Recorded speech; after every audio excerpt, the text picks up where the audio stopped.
coming to you from A Comic Shop's Geek Easy in Orlando, Florida. It's Nerdy Show Live!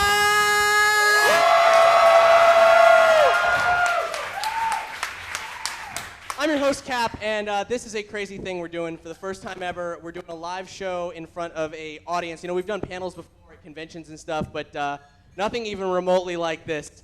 Nerdy Show Live is hopefully like nothing you've ever seen before. It's a little bit of a panel show, a little bit of a talk show, and a little bit of a game show. We're going to be having some fun with the audience, and we're going to be doing some cool stuff, including nerd rapper Shammers is here. He's going to drop some beats straight out of Kanto. We got Focus Burlesque here. They're going to take some clothes off and maybe some of your clothes off. And we're going to be traveling to some dark places on the internet, and a couple people might get slimed. Just a couple of people may in fact get slimed. So what's Nerdy Show? I'm glad you asked. Nerdy Show, well, it's a podcast and a podcast network. Basically, comics, video games, science, technology, geeky. We've covered big blanket statement. The entire multiverse of nerddom is our playground. And so we're going to bring a little bit of that to you tonight, here in this room, and also on the interwebs where you are probably. And so, like I said, I'm Cap. With me on the couch, you got Aaron. Hi. Owner of A Comic Shop, my co-host on Nerdy Show Comic Show, and he does his own videos. A Comic Show, you may have seen it on Bleeding Cool. I like people who like me. He loves the attention. Over here we got Brandon, our video game correspondent. He's an amateur ornithologist, and he likes long poops on the beach. When no one sees me doing it, yes. Yeah, secret poops on the beach. And over here we got Hex, our music director, and the founder of Nerdapalooza, the world's largest nerd music festival. Woo!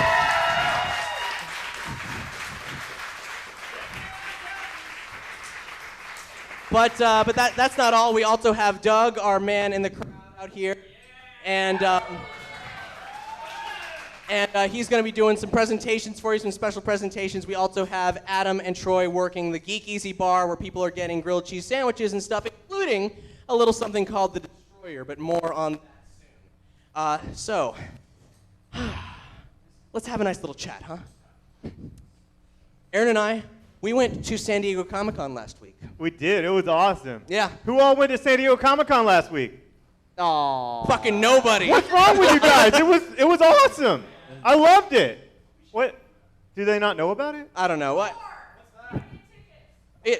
Certainly a lot of people went out, and Aaron and I, we have a different experience from most people because we get involved in certain behind-the-scenes shenanigans and all that, and some weird surprises happen. Like we didn't even know that Superman Batman announcement had happened because we were in the con zone. We were on the floor. Yeah, we're in the con bubble.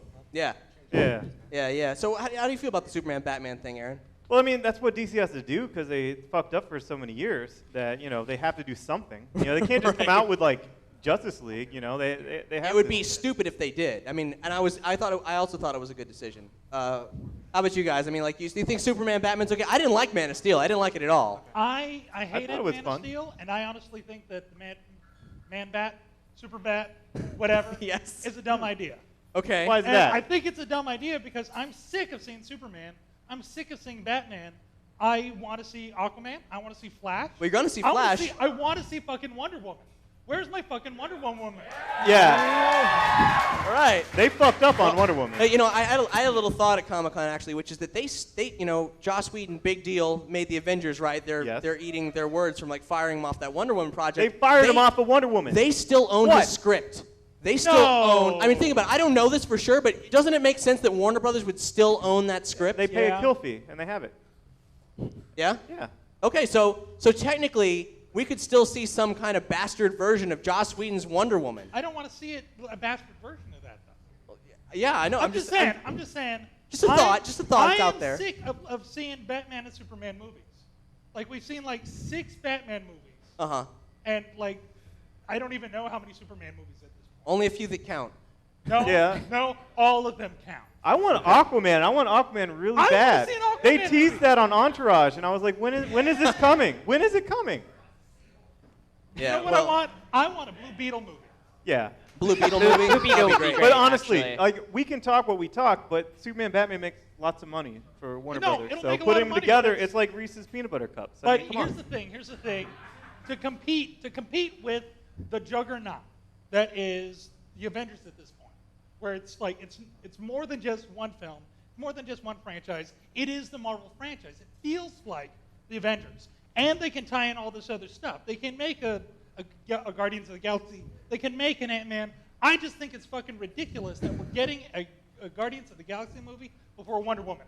I'm excited. That's well, I mean, I'm excited. That's straight up sexism. I'm excited about Guardians of the Galaxy. Don't get me wrong. I think Warner Brothers is having that same discussion. Like, how can this be? Marvel's making Guardians of the Galaxy just to laugh at us. Like, they are Groot and a fucking raccoon with a gun. I love Rocket It's going to be on a Raccoon. big screen before Wonder Woman. Like, DC is dropping the ball big time, and their answer is more Batman and Superman? Well, that's what people want. No, it isn't! To derail, other weird stuff from ComicCon. Oh, yeah. I mean, we saw, they had cool stuff. They had a giant Ice King head that was this prison inside. You got your I was picture in taken. prison. That was cool. I met Pendleton Ward. He was just walking around. Oh, yeah. The creator of Adventure Time. Yeah, interesting story. I didn't meet him. I wasn't there that I bought day. a French fry from him on eBay. It Can you had please elaborate on it that? had a face drawn on it, just a simple smiley face, and it was kissed by him. And there was a photo proving that it was kissed by him. And I bought it for $25. I thought, I'll bid on this. There's been a lot of bids. We'll see. It'll be, no big deal, whatever. I won't win. I did. And then I was like, I'll give it as a prize for one of our Minecraft build-a-thons. And he emails me. He's like, hey, man, I lost the French fry.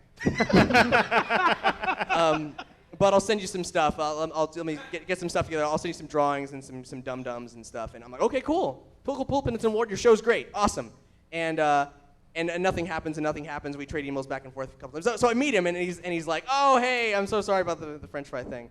So that was the French fry story. He gave me a handful of Adventure Time stuff, and hopefully the guy who was going to get the French fry from our Minecraft competition will message me back, dude. I got some Adventure Time pins for you. Who else did we meet? I met Travis Beacham, the writer of Pacific Rim. Oh, yeah. That was awesome. Fingers crossed. I think he's going to be on the show pretty soon. Woo! Pacific Rim. Did you guys like Pacific Rim? Fuck yeah, Pacific Rim.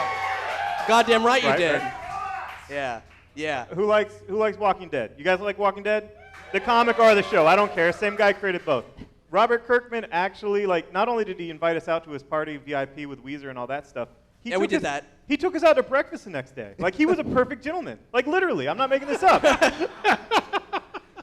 Seriously. And he had open bar with Patron. I love Patron. It was just, it was the best. Aaron had a couple drinks. We saw Weezer play all their greatest hits. Even the sweater song. They tried to rap without the sweater song, and I just They didn't yelled. try to rap. They were always going to do it for the encore. It wasn't you. No, I was yelling. Let's play the sweater song. And then they played it. I have it on video for evidence. Seriously, I have it on Interesting, weird Comic-Con news you may not have caught, everybody. That a couple weeks before Comic-Con happened, there was this announcement. This weird little company came out of nowhere called Lion Forge Comics. They're digital Not only. Lion Force like Voltron, Lion Forge. Yeah, and not Lionsgate, but Lion Forge. They'd secured rights from 80s and 90s NBC television properties to make comic books out of them. Punky Brewster, Saved by the Bell. I know you're like, I don't care. Airwolf, Knight Rider, and Miami Vice. What? Ooh. Also Denver the Last Dinosaur. Oh, I was getting to that. You spoiled it. But Wait, what did he just say? They had hold on. They had a panel, and at this panel they announced some other NBC properties that weren't revealed in the press release, and that is Galaxy Rangers, amazing 1980s cartoon with the best cartoon theme song of all time, and Denver the Last Dinosaur. Yeah. What? Denver the Last Dinosaur. That is my favorite. He's my friend and a whole lot more. Right, It's whole implied. lot more. It's implied that there's something going on there with the, Yes, there's something going on between this dinosaur and the kids. So that's super weird. A little tidbit of San Diego news that you might not have caught wind of. Super strange, though. And so. Okay. I remember why I brought up Kirkman. He's going to be on the show. Remember, I asked him face to face. I was like, "Hey, man, do you think you might have time to maybe do a show with us?" Like, "Yeah, I'd love to." No promises, but Robert Kirkman said he's going to be on the show. No, he promised. Okay, no promises from us. Yeah. Alleged promises from him. He's going to be on the show. So that'll be cool. Yeah. We're going to have an all-image episode. Yeah. Cool. Yeah, we'll bust his balls. Okay. So, how are those destroyers coming? Let's find out.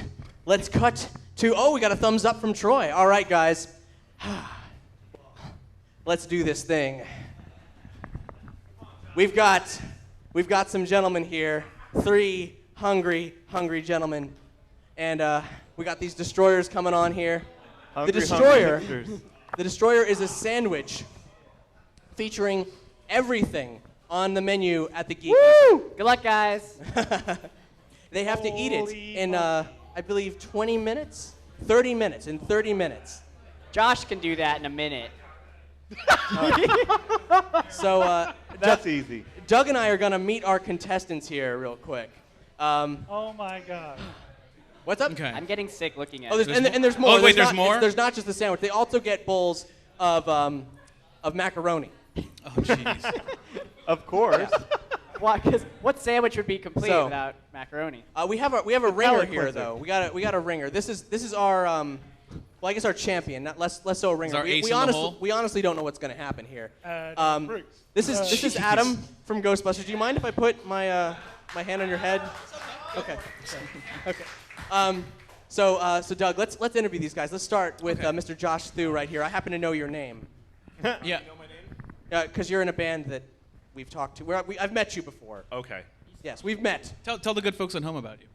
Where are you from? I'm in a band that he's heard of. What's the name of the band, Josh? Random Encounter. This is guy from Random Encounter. This is the drummer from Random Encounter. You're not gonna just pimp out the band for some free press and ask like, oh, tell us about yourself. Oh, I'm in a band. It's like you don't have to impress me. Just tell them. Now's your chance. How do you feel about your chances with this? Because this is pretty big. I'm good. It's a lot. In my mind, it was a lot bigger. So I psyched myself out, and this is like a cakewalk for me. What about you have a strategy going into this? Eat it. Good. The Weird Al Yankovic method. Yeah. Good. And our gentleman in the center, I love your shirt. Yeah, thank you. I find that not only is it slimming, but it makes me feel like 12% more attractive. 15%. You can speak for yourself. I do speak for myself. Tell the people at home a little bit about yourself. My name's Seth. I write comic books. Comic books are really fun. You want to name your comic books and you turn down the free press again? Well, I've written for DC Comics, Jonah Hex, and I'm working on a new project right now called Quick Toxic Chronicles. Awesome. Thank you for volunteering. Do you have a strategy for the sandwich and the macaroni? It involves the water, taking it apart, eating it. Okay, that was fair enough. It's like That's good. That's good. And finally, Adam, tell the good folks at home about yourself. Cap already mentioned, I know who you are, but tell them. Yeah. This is Adam from Ghostbusters Resurrection, our Ghostbusters podcast role-playing show. The crazy one. This is the one who chases the spectral tiger and takes his clothes off at any given opportunity. So you really want to lose, right? Maybe. Yeah, you got a winner spirit. I know you got. Yeah, I do. I mean, all my plans on Ghostbusters work. I mean, don't they, Doug? After editing. Yeah. So, I don't know. I'm just gonna eat the meat first, then the macaroni, then the bread, because bread expands in the stomach. Okay. Yeah, so that's my So yeah. A little history of the Destroyer. The Destroyer is a sandwich you have 30 minutes. 30 minutes to eat this sucker, and then you get to rename it. It has actually been. We're saying the Destroyer because it's easier to remember, but the actual current name is Smog's Desolation. Not the desolation of Smog, but Smog's Desolation. So you guys may have a chance to rename the sandwich and also win some fabulous prizes. And the loser will get undressed by Skill Focused Burlesque. So more on that later. You might want to lose now. You might want to lose. Maybe you should be thinking about what you would name it while you're eating it, as for inspiration. It's because you don't want to name it after midnight tonight when it keeps you awake and you're going to find yourself in the bathroom.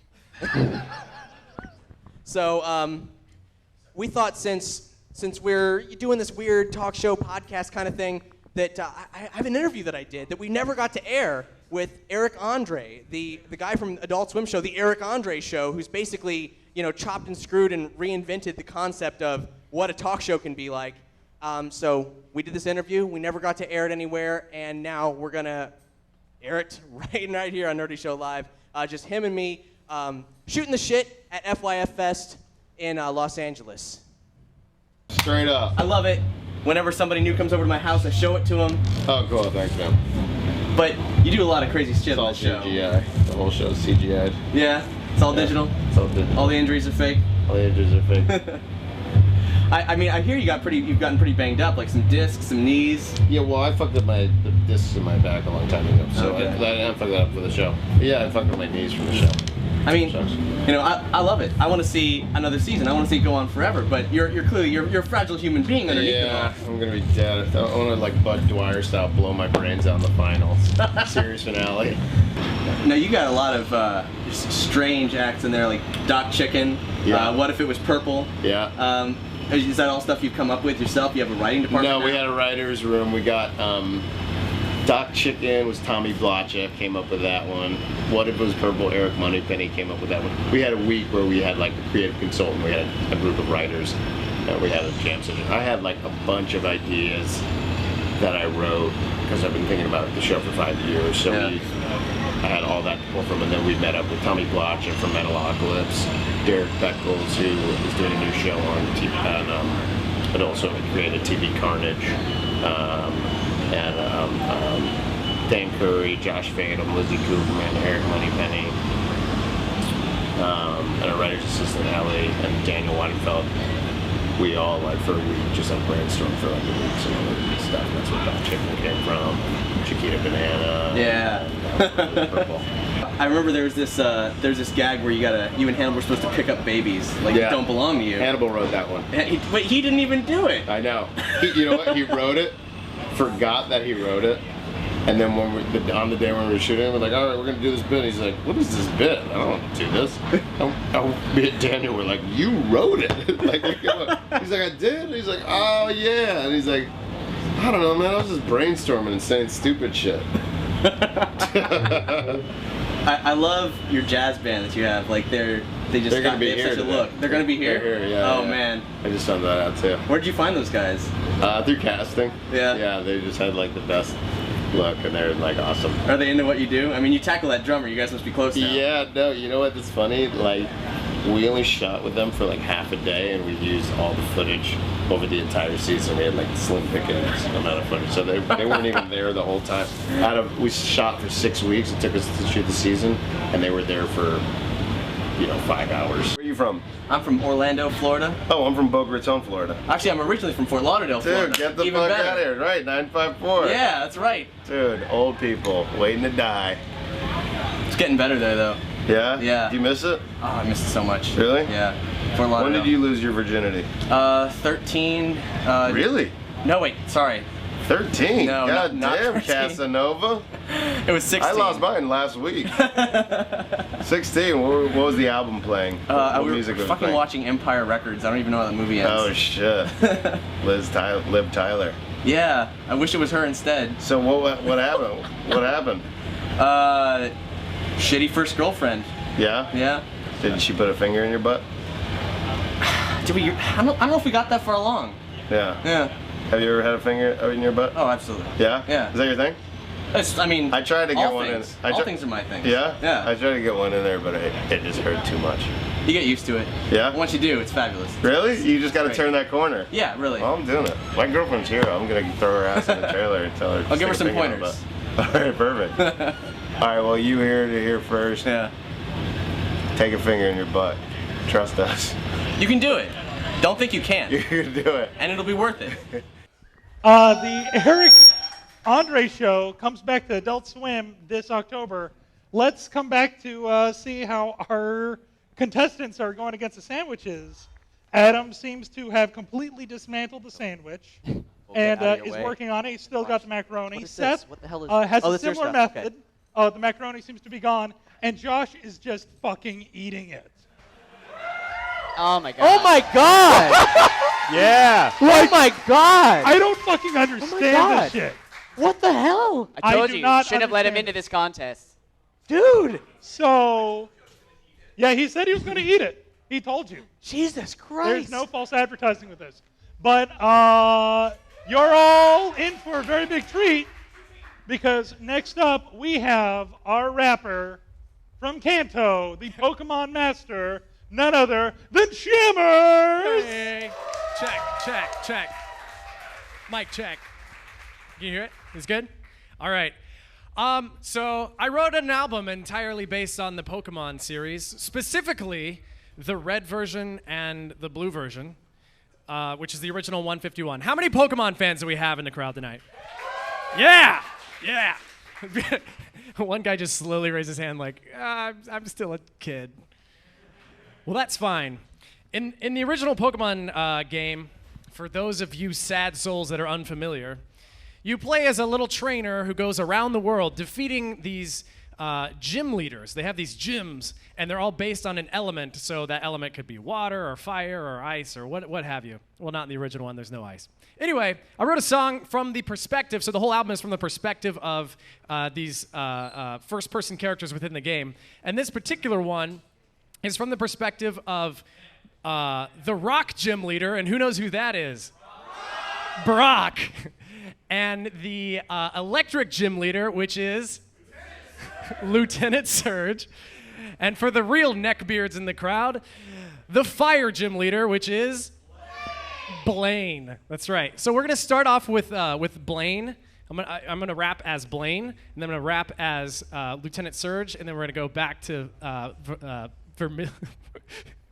we're gonna go back to Brock. I'm trying to remember what city Brock is from. Pewter. Thank you. Yeah. I'm a computer. I'll download it. Also, since we're doing this live for the first time in the Nerdy Show, I'm going to do it unplugged. Ooh. Yeah. And in order to make it not so awkward, I would love your help with a bit of snapping. So I'm going to set a little cadence with like a snap. And it's just like a coffee shop, you know what I mean, where we're all just going to snap along. And it's going to be like a poetry slam type thing. And if you think I said something cool, you can make a sound, but otherwise just stare at me awkward while I rap about Pokemon. Sound good? Yeah. All right, so ready? Snap, snap, snap. That's good. All right, this is Blaine. I love the vibe. This dude's eating sandwiches. Look at my badge, guy, and just admire it. I'm fiery, sure you never will acquire it. Game over, flamethrower blowing Charizard blew up the stadium, including where the cars are parked. My rapid ash flashes past you, Ash, and as I flash my badge, y'all can call the hazmat. I'm insane in the membrane. My name's Blaine, and I get paid just to slay kids today. I rock the nation, a hot sensation. I pop like Satan, y'all could stop the hating. My occupation is playing mind games. You get burned in the trivia I'm giving you at my place. Cinema research, I hold the first place. A good dermatologist will never leave a mole trace. You want the volcano badge? Learn real quick. You want it real bad? Get burned, heel slick. Yeah. Rock, shock, fire. Let's get the snaps. Bop. Rock, shock, snap. Rock, shock, snap. There we go. Zap. Nosedive, you flying type right out the sky at night. I'm a pretty big guy, so I'm aware of Magnemite. I'm bolting, but not like Michael. I fire shots that run hot from my assault rifle. What, you feeling wary? I'm military, really scary. I barely survived a war, and now I'm very pissed. And now I'm thunderous, electric fenced in. Yes, yes, your kids get in. You want my badge? Then you owe me, homie. Cause you know I throw ohms when I own these phonies. I take the tar off the pony, and there's no fire in you. Thunderbolt will jolt to pain, it will inspire, no continues. Expect to call the cops, bet your testicles will drop. Why? Because you mess with the electrical shock guy. I'm looking at you, kid, and I know you want it bad, but you better be buzzing, baby, if you want the Thunder Badge. Rock, shock, fire. Jet, jet, jet, jet. Rock, shock, fire. Keep the snaps, that's beautiful. Rock, shock, fire. This is Brock. Yeah. Y'all know me, I'm sedimentary, I'm better than Gary, I'm effing scary, y'all best be ready to carry your little Clefairy up to the cemetery. Do Pokemon never survive here? Why yes, but very rarely. I take nothing for granted, and everything for granted. Can't understand it, running frantic from a man that's bringing his kaboot tops. I throw meat shots, pathetic your whole team stops, while your Goldeen flops. It's me and you, your Pikachu is going to meet my Geodude, and pretty soon he's going to need a feeding tube, dude. You're in the gym of the rocks, which means that I'm the boss. Your eyes will cross from my seismic toss. Now you're at a loss of words, and you're in for a hard night. Master of the rock type, came so far but not quite. I'm looking at you, Ash, so roll your shoulders back. You want my Boulder Badge? Get the Boulder Badge back. What? Oh, that's it, babies. Thank you very much. A little Pokemon poetry slam for the Nerdy Show Live. Awesome, thank you very much. That was amazing. I know nothing about Pokemon, but that was still pretty cool. So that's like, but here, we're gonna check in on the Destroyer Challenge right here really quick. Oh man. Is anyone done yet? No, not quite. Is he still chewing? Yeah, but he's not. Hold on, we're not done. He looks like he's gonna vomit. If you vomit, you're out. No. You gonna vomit there, Josh? Is it gonna come out your he butt? said maybe. He said maybe. Oh. Okay, so it looks like Josh is the furthest along. Seth's doing pretty good working on the meat. Got a lot of bread stacked up there. Is the macaroni still in there? Macaroni's still in. Okay, all right. And now for Adam, you got a lot of bread. I got it. You got it. Okay. Oh man, this is close. This is getting. It's down between Adam and Josh right now. This is looking pretty close. I'm not sure. Josh, you gonna hold it down? I hate mustard, man. That's the problem. I hate That's not an option, man. You got to go with what's on the sandwich. I know, it sucks. The sandwich sucks. The sandwich is delicious. But Man up. Minus the mustard and ketchup. You got to go. I'd be done by now if it wasn't for the mustard and ketchup. Kick that mustard's ass. Okay, the mustard ketchup weakness. Adam, is there anything on the sandwich that you don't like? No. Okay. All right. Well, let's see if you guys can finish it. We're going to move on to the next thing, which I believe is Dark Places on the Internet with your host, Galdap. Hello. Oh God, no! Jesus. What are you doing here? I'm from another realm. My name is Galdap. I'm a wizard man. Oh God. And what we're doing right here is, I believe, a nerdy show microsode. It's a thing that they do on the Nerdy Show, in which that's how you say it, the Nerdy Show, right? No, there's no the Nerdy Show, No. in which people pay them money for some reason to talk about things, and we've taken this opportunity to do one of them live on the Nerdy Show Live. A young fellow by the name of Geek said he wanted us to talk about dark places on the internet. He requested myself, because he has extremely good taste, and John Hex Carter, Hi, I'm Hex. and Brandon, and these other people are here. They can talk about it too, I guess. On the internet, which I'm familiar with because I see beyond space and time, as you know. So there are some places for grown-ups, some sexy places. Well, what's your favorite place that you've been where you find the World Wide Web filled with spiders and semen, Brandon? Where have you gone? My parole officer actually says I'm not allowed to go on certain websites anymore, but I used to go on. There's this one website where it teaches you how to basically gauge your own dick hole so you can fit another dick inside your dick. What? Yes. Yeah. I don't know if that's dark or just a fetish. That's dark. I think it's Docking. dark. I'm not sure. Well, I don't think it's dark. Let me correct you on something. There is a technique. There's a technique called docking where you and I don't know this from experience, young man. If you have a foreskin, you put your penis inside another man's foreskin. That is docking. What he is talking about? What he is talking about? I don't know the name is of called it. meat stuffing. Oh, meat stuff. Meat stuff, I always get that question obviously. wrong. Many have attempted. I have never known anyone who has succeeded. At meat I've stuffing. seen videos. You've seen it. I've seen. Well, you have fallen into a darker hole than Galdap. There's some magics that Galdap doesn't parlay with, if you know my meaning. So, yes. What about you, Hex? Any dark places you care to tell us I about? stay far away from the dark places. Are you sure? Then why do they want you on this I microsode? don't know. Hex, I think you have some dark secrets you need to tell I us. don't. Yes, you do. I honestly don't. Dig deep within yourself. It's dig deep. Tell us about that porn site Deep you went within to your at one crevices, young man. I mean, Galdap well. wants to know. time. It looks like you're thinking of there something. there was this one dating sim on Newgrounds. A dating sim, you say? What Dating was his sims aren't that name? dark. Hex. That's it. That's as dark as They're I get. depressing, but they're not dark. I don't. Do you remember the glorious day, the first time you ever laid eyes on the most beautiful girl I've ever seen on the internet? Tub Girl. Oh yeah.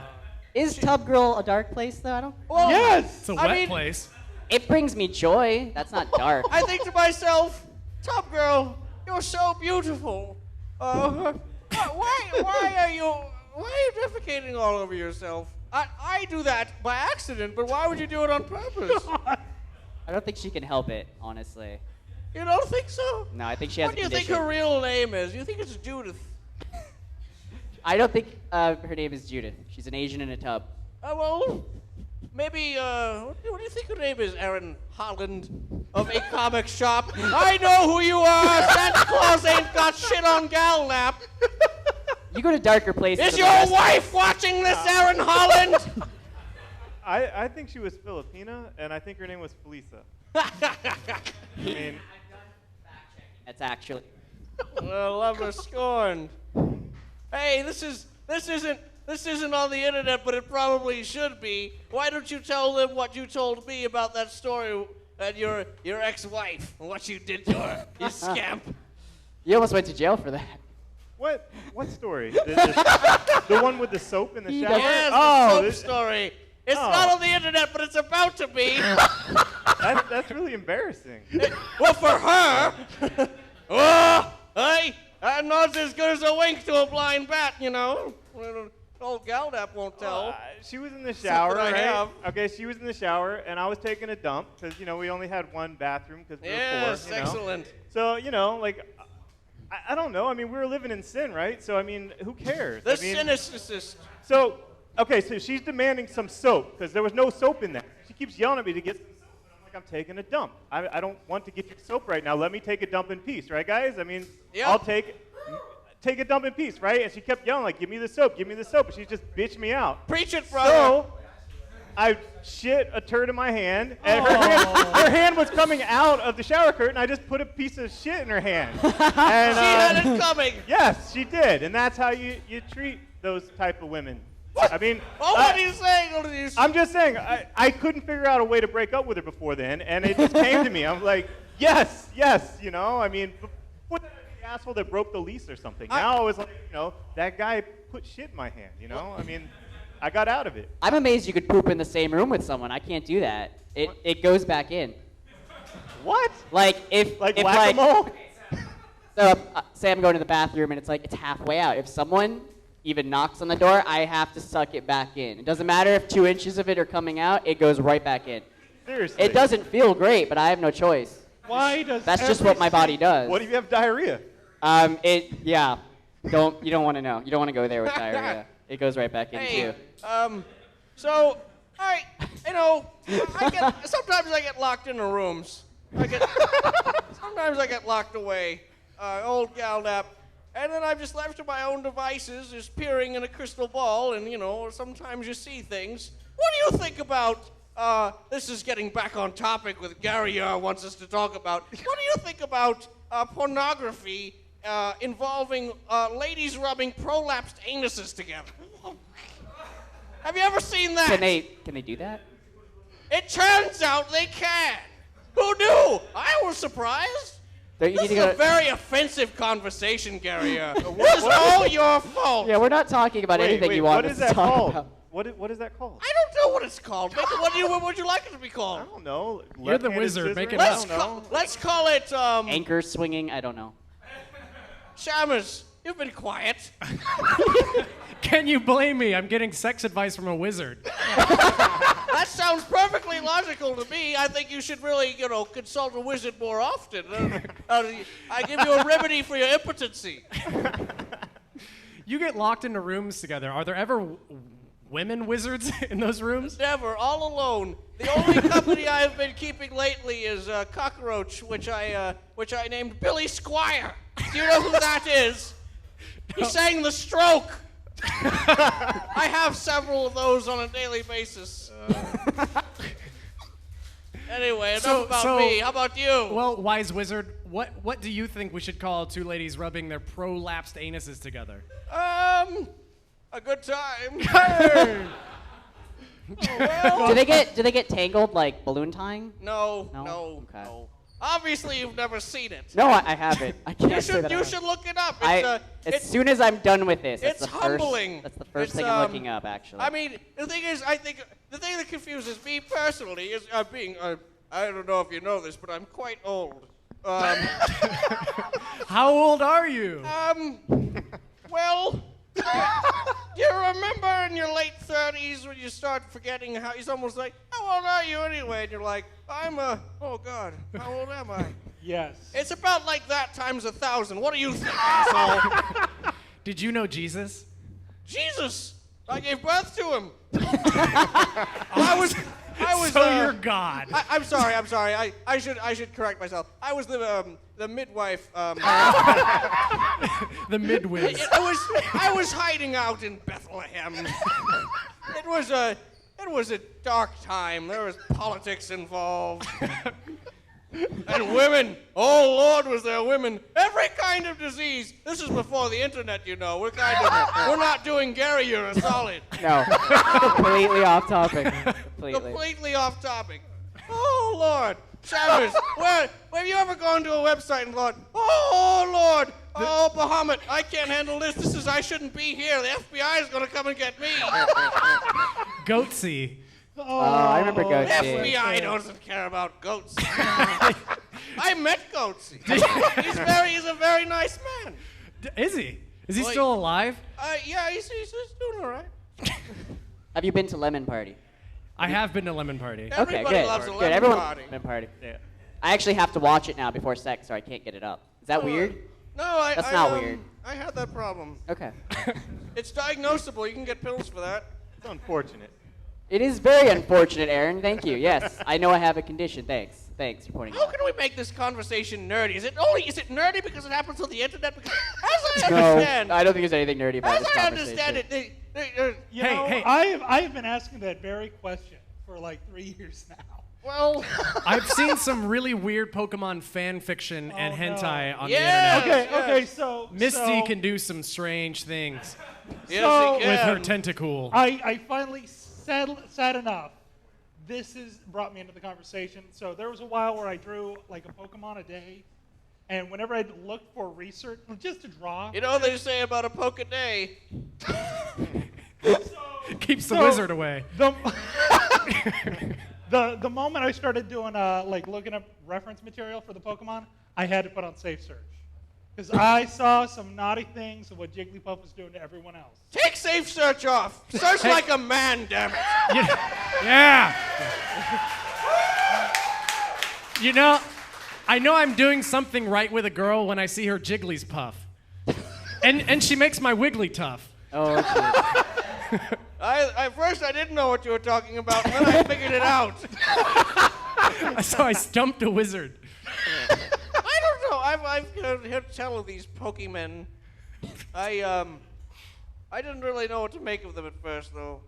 My expectations were challenged. Anyway, continue with your story, John X. Carter. Oh, that was it. That was the end of the story. That's the end of the story. That was a terrible story. Do you recall any specific images that maybe haunt you or burned in your memory? Do not look for Nidoqueen. That's all I'm saying. Nidoqueen. All I'm saying is do not look for naughty pictures of Nidoqueen because you will. Have you done it? You will find things that you don't want to find. How many people are Googling that now? Naughty Queen. Oh. Too many people are looking. Why is everything we? Well, you know, it seems like a high time since it's high time we moved on. We moved on. Thank you, Gary. Salome. We've got a video to show you. It's a little something related to this Asialand nonsense that they've all been blathering about. It's called it's from Wicked Anime. Wicked Anime, they do videos and podcasts on Nerdy Show, and right now we've got a special video just for you here on Nerdy Show Live.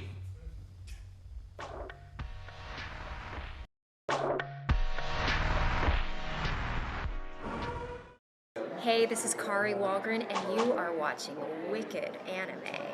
I'm the voice of Haruko from FLCL, and Haruko says Wicked Anime makes me go kitty kitty meow.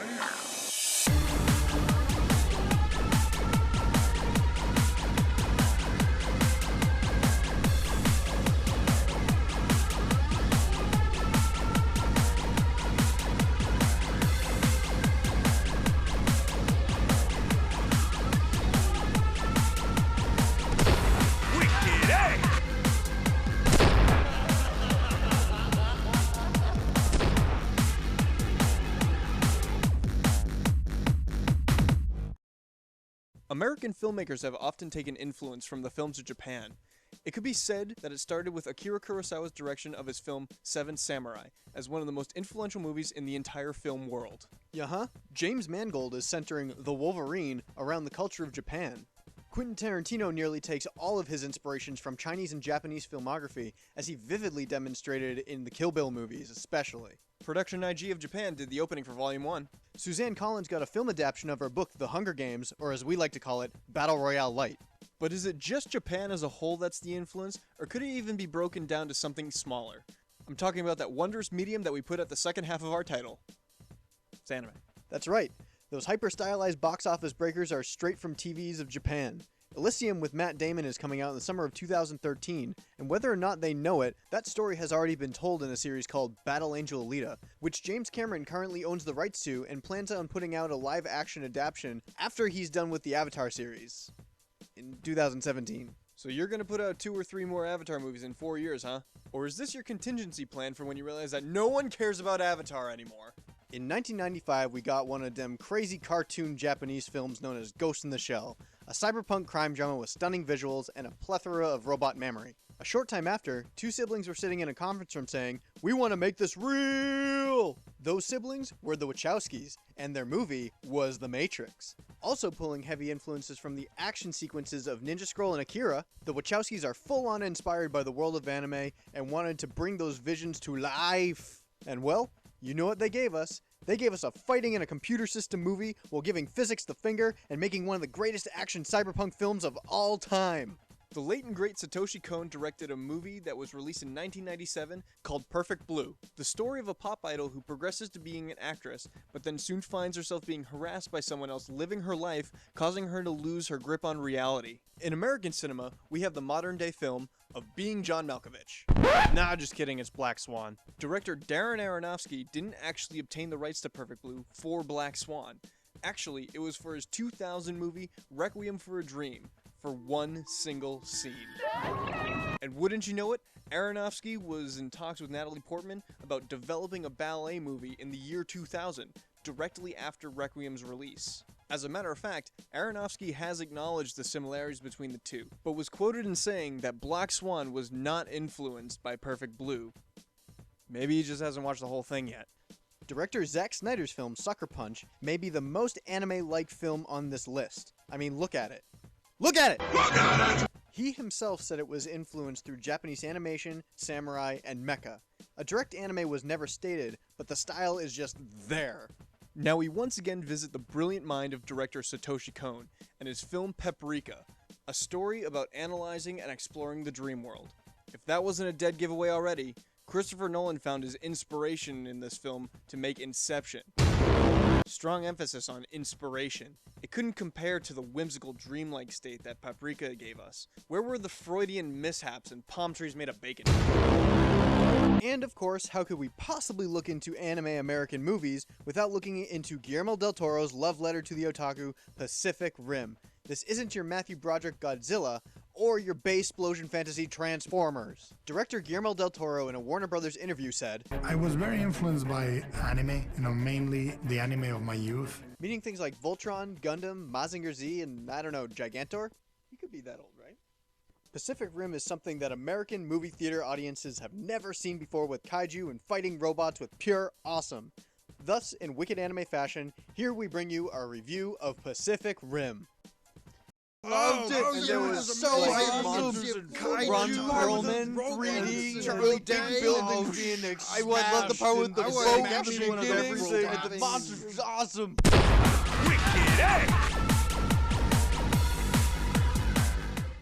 Well, well, well.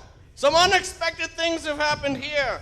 We hit the 30-minute mark, and it appears that we have a clear loser, sir.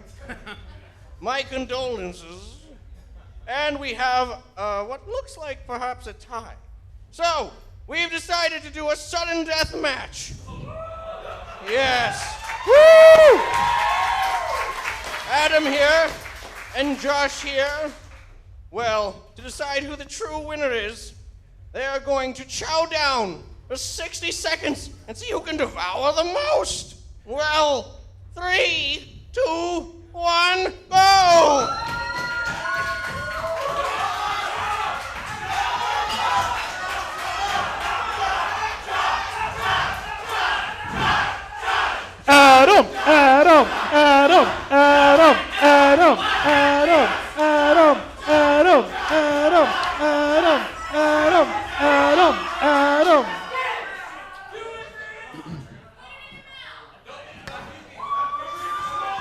Swallow. Adam, come on.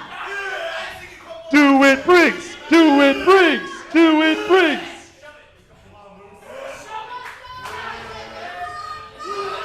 You can do it, Josh. I believe in you. When it's time, how many seconds are left? They're eating everything. Oh my God! A winner is you! Adam of Ghostbusters! Wait. Is he going to throw up? Hold on, you must chew it all. Chew like you've never chewed before. Chew like the fleas in my crevices. Well, well, well. Good game, good game. Here are the prizes. You each get a Cooking Mama 4 Kitchen Magic Oven Mitt. You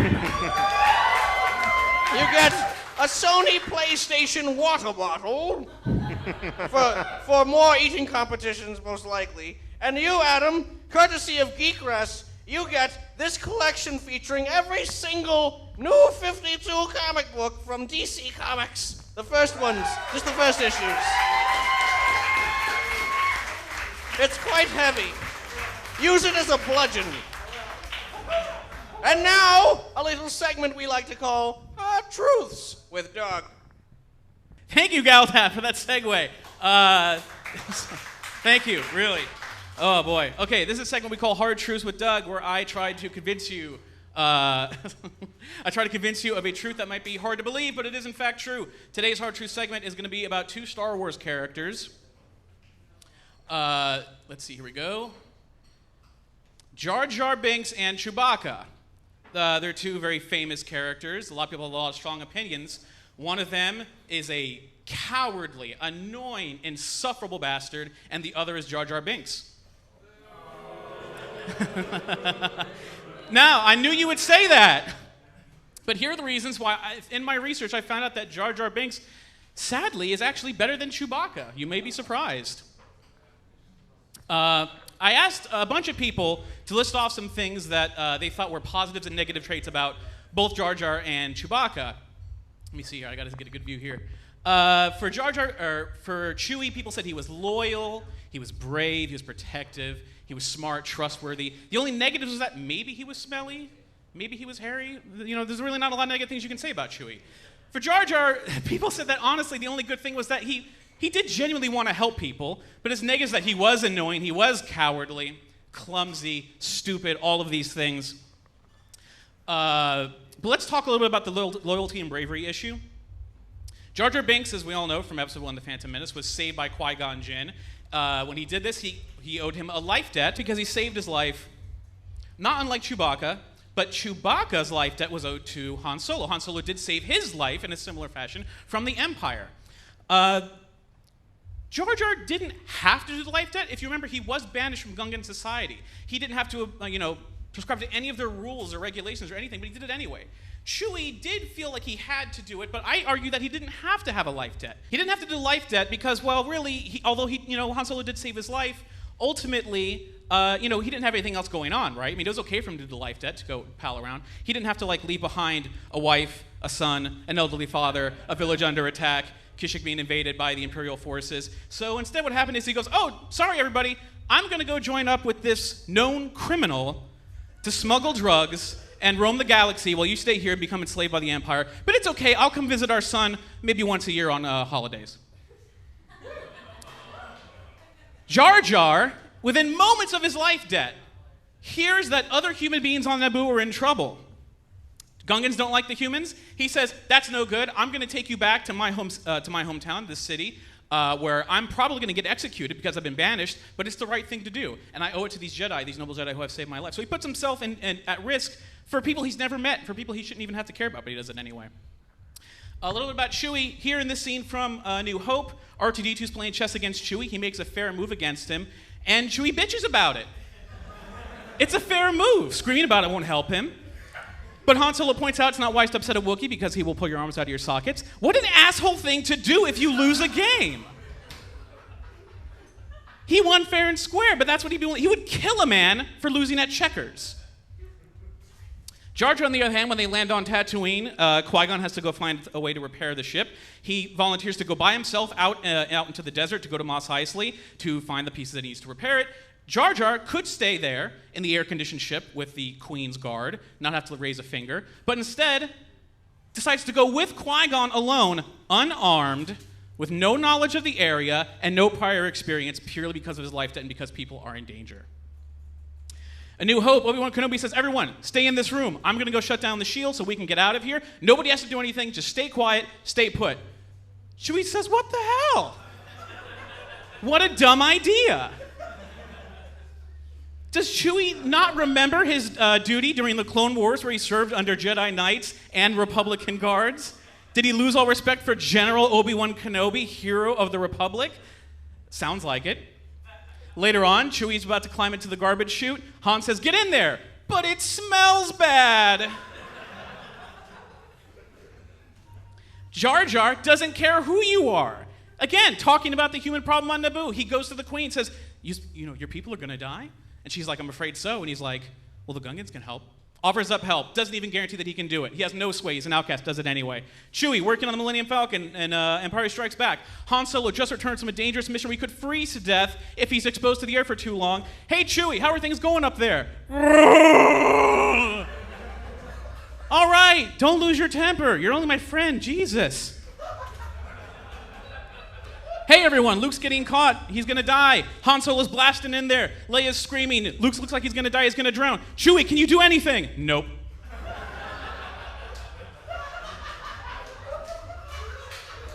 Watch that scene. He doesn't do anything. Later on, Han Solo's like, you're a coward, Chewie. What's your problem? He hears a rumble, runs away. Chewie, come here. What's wrong? Nope. They get caught by stormtroopers. Han Solo wants to be the hero. Get back to the ship. I'm going to take care of it. Chewie, come with me. Chewie follows him down the hall. He disappears. He sees laser fire. Is he going to run around that corner and help his friend? Nope. Hey, you guys are really great in a fight. We could use it to help in fighting the rebellion. You know, Kashyyyk is also under attack. Maybe you guys can join the rebellion. We can join forces, and this would be a great thing. Chewie, does he say anything to help maybe join the Rebel Alliance? Nope. Jar Jar gets offered a similar situation. Will he stay and join the Gungans? He's going to become an honorary general working for them, leading over all these people. He accepts it reluctantly. But does he hide in the back? Does he avoid confrontation? No. He's on the front line of the battle, chucking these bombs at anything that comes their way. And you wonder why Chewie didn't get a medal.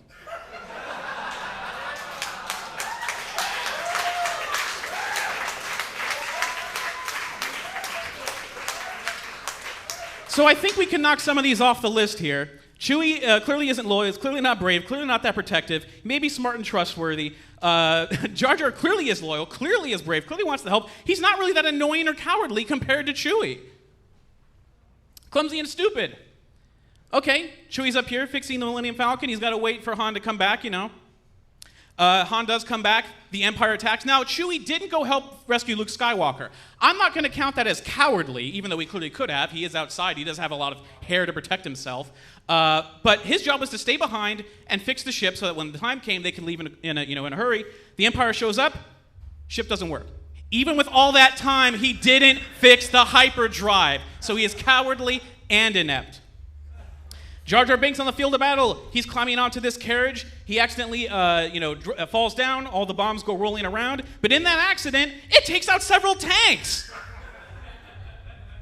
Chewbacca does find C-3PO later destroyed. He's going to decide he's going to put him back together, like, you probably should. He does try to put him back together, but when he does, he puts his head on backwards. Can't put him together. Why are Wookiees supposed to be very good at technology? I don't really understand. Jar Jar accidentally lands on the front of this tank, takes it down by himself.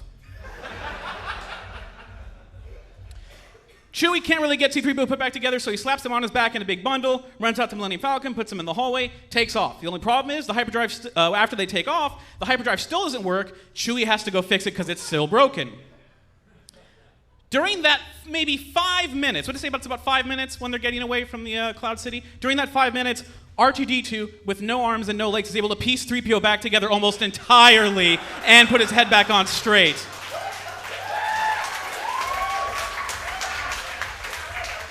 So Chewie gets back to work on the hyperdrive, and he's struggling with it. They're not really sure what's going on. They're about to be captured. R2-D2 goes in, flips a switch, and they're back. Chewie can't fix the hyperdrive, or C-3PO, or anything. But Jar Jar has no problem fixing Anakin's pod racer without the help of either droids while they sit back and make fun of him. Watch the clip, it's true. Another thing, Jar Jar is stumbling around in the battle, accidentally gets his foot caught on a droid. The droid starts blasting away, so he starts kicking it around, takes out several troops by just doing this. Chewie, on the Endor moon, sees something that's clearly a trap, grabs it, and endangers the mission that would destroy the Empire and save countless of billions of lives for what equates to a midnight snack. That's pretty dumb. They get captured by the Ewoks. Again, captured by people who worship 3PO. I don't know. Jar Jar gets surrounded, and they say, General Jar Jar, please think of something, do something. He says he surrenders, and everyone's like, oh, that Jar Jar, he's so stupid for surrendering. Clearly they're taking live prisoners, and since their only job was to be a distraction, why risk that by saying, no, I'm going to fight to the death? That's important. His only job was supposed to be a distraction. Well, the distraction works. It gets blown up not a moment later. And in that moment where he surrenders, this blows up, they all turn off, he saves the day. He saves everyone's life who's right there. Now, Jar Jar's character arc goes from an outcast to a decorated war general to a respected senator. Chewie just stays a smuggling guy. Does join the rebellion, that helps. But Jar Jar is such a good senator that Amidala even trusts him enough to say, I'm going to leave, you take over as senator for all of Naboo, not just the Gungans. But he did, I don't even have to explain, you know what that picture is. He does suggest that they elect Chancellor Palpatine to have extreme executive powers to stop the rebels that are uprising. But I ask you, oh, he's kind of done for being tricked. He was tricked in this scene. There are 2 Jedi Knights and several other senators in this room. None of them complained. Jar Jar has been working with Palpatine as a senator for Naboo for over 10 years. Why should he not trust Palpatine? He has absolutely no reason to mistrust him. It gets passed. Still, the entire Senate thinks it's a great idea. Sweeps through. 2 Jedi Knights, the wisest, still say nothing. Granted, their powers are supposed to be clouded by the dark side clouds everything. They're not able to see what's really going on. You can give them that pass, but then why blame Jar Jar? Because he doesn't, the Jedi get a pass, but Jar Jar does not when he's literally doing the best he can under the given circumstances. But I think this subscribes to another theory, which is another possible hard truth. Qui-Gon once said in The Phantom Menace, Armenia was not a coincidence, nothing happens by accident. Obi-Wan says, in my experience, there's no such thing as luck. The little guy becoming a senator, becoming a war hero, he had no chance. All of those things are too big to be a coincidence. This only suggests to be one thing. Jar Jar is Force sensitive. It's the only logical explanation for why everything happened the way it happened. So in conclusion, Chewbacca is not only hairy, smelly, annoying, cowardly, clumsy, and stupid, but I think we have proven that Jar Jar Binks is in fact loyal, brave, protective, not necessarily the smartest, but smarter than everyone gives him credit for, trustworthy, and he does want to help. Chewie, if I were to equate him to a human being, would be much like the asshole high school jock who doesn't really do anything, has a kid, becomes a deadbeat dad, goes around with a drug dealer. For Jar Jar Binks, the human equivalent, if you want to find a picture of the human equivalent, I think all you have to do is look in the mirror. This has been Hard Truths with Doug.